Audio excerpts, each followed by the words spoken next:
Alors, on veut construire des fondations en béton pour le bas du corps, mais sans se noyer dans un jargon d'expert en biomécanique? Eh bien, c'est exactement ce qu'on va décortiquer aujourd'hui.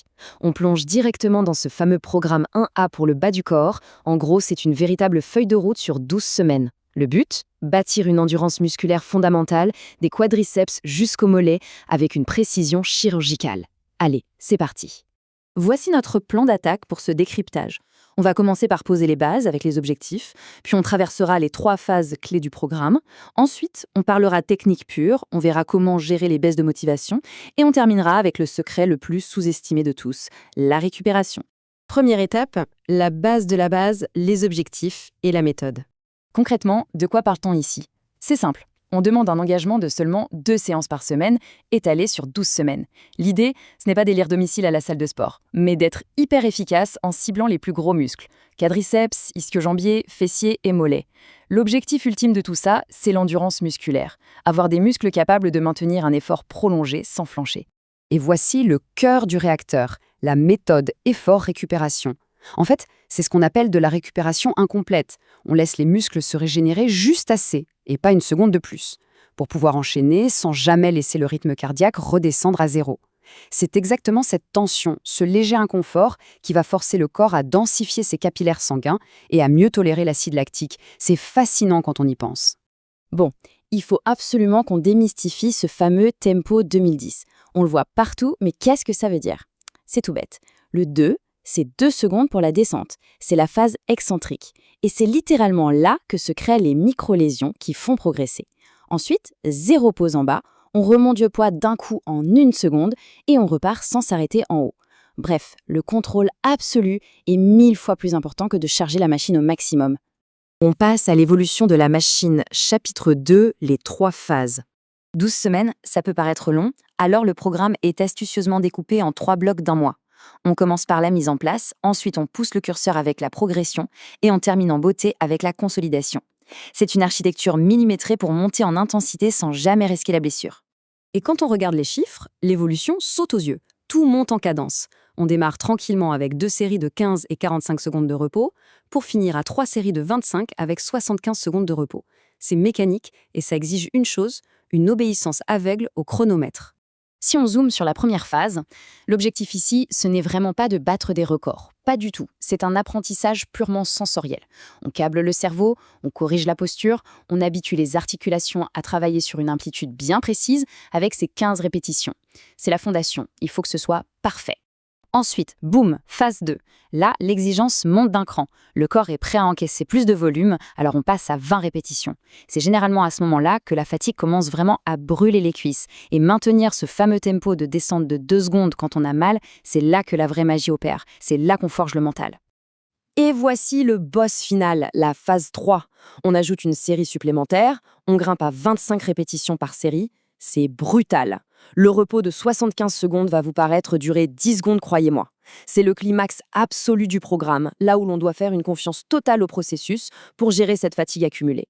Pour bien visualiser l'ampleur du truc, regardez ce graphique. C'est la définition même de la surcharge progressive. Une augmentation linéaire de 150% du volume. On passe de 30 répétitions totales par exercice en semaine 1 à un énorme 75 répétitions en semaine 12. Face à un tel saut, le corps n'a tout simplement pas d'autre choix que de s'adapter et de devenir ultra endurant. On passe à la 3e partie, et c'est crucial, l'exécution et la technique. Mais au fait, pourquoi on s'inflige tout ça? Eh bien parce que ça transforme littéralement le quotidien. Construire ses fibres musculaires de type 1, ça veut dire monter 4 étages d'escalier sans chercher son souffle en arrivant. Ça veut dire rester debout des heures sans avoir le bas du dos en compote. Et petit bonus, un métabolisme qui reste élevé, qui tourne à plein régime, même au repos. C'est un vrai game changer. Pour que ça marche sans se blesser, on a des règles en or. 1. 8 à 10 minutes d'échauffement. Obligatoire. Même pas la peine de négocier. 2. On aligne parfaitement les genoux avec les orteils pour éviter qu'ils ne rentrent vers l'intérieur, le fameux valgus qui détruit les articulations. 3. Abdos verrouillés en permanence. Et 4. On respire. On souffle fort dans l'effort, on inspire au retour. Toujours. 4e point. Comment surmonter les obstacles? Parce qu'il y en aura, c'est garanti. J'adore cette pensée d'Abraham Lincoln. Il disait « La discipline, c'est choisir entre ce que l'on veut maintenant et ce que l'on veut le plus. » Au début, on est super motivé. Mais vers la semaine 4, la motivation s'évapore. C'est normal.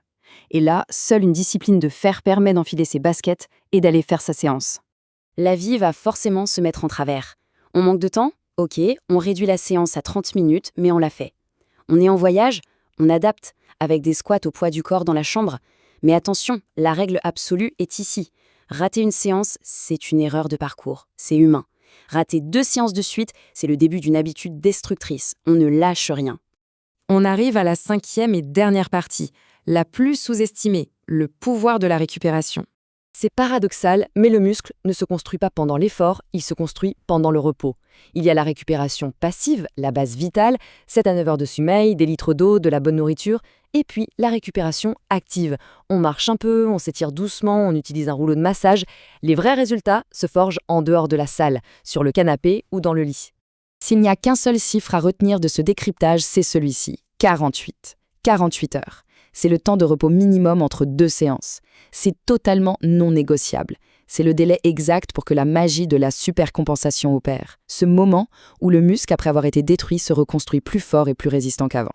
Mark Twain avait cette phrase géniale, « Le secret pour avancer, c'est de commencer ». Et honnêtement, le plus dur dans tout ce programme de 12 semaines, c'est littéralement de mettre la première séance dans son agenda et de passer la porte du gymnase la toute première fois. L'inertie est notre pire ennemi. Alors voilà, imaginons, les 12 semaines sont pliées, la fondation d'endurance est là, solide comme un roc. Qu'est-ce qu'on fait après? Est-ce qu'on enchaîne sur la suite de l'endurance? Est-ce qu'on bifurque vers la force pure? Ou bien on vise le volume musculaire avec de l'hypertrophie? Les fondations sont posées, il n'y a plus qu'à choisir ce qu'on va construire par-dessus. Le plus dur est fait, mais le meilleur reste à venir. Merci d'avoir suivi cette analyse avec nous et à très vite pour un prochain décryptage.